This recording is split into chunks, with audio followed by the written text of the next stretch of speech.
आजकालच्या धकाधकीच्या जीवनामध्ये माणसाला खूप संघर्ष करावा लागतोय स्वतःचे आरोग्य मिळवण्यासाठी. आणि स्वतःचं आरोग्य मिळवण्यासाठी तो करतोय काय, तर तो एकच काम करतोय, तो म्हणजे स्वतःची ओबेसिटी वाढवून घेतोय. आणि स्वतःचं आरोग्य मिळवण्यासाठी त्याला जे वय आहे ना, 30-40च्या पुढे जर तो सरकलेला असेल, 40च्या पुढे जर वय गेलेलं असेल ना, नक्कीच त्याला खूप त्रास चालू होणार आहे. त्याच्यामध्ये तुम्हाला वेगवेगळ्या पद्धतीचे आजार ह्या ओबेसिटीमुळे येणार आहेत. आणि हे आजार तुमच्या आरोग्याला घातक असणार आहेत. त्याच्यामुळे जे सदस्य 40च्या पुढे असतील ना, तर त्यांनी स्वतःहून स्वतःच्या आरोग्याची काळजी घ्यायची. कारण हे जीवन परत नाही आहे.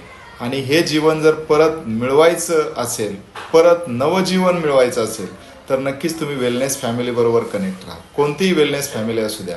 आम्हाला माहिती आहे आमची वेलनेस फॅमिली ग्रेट आहे. आमची देवा वेलनेस फॅमिली ही ग्रेट आहे. कारण आरोग्याची जबरदस्त अशी माहिती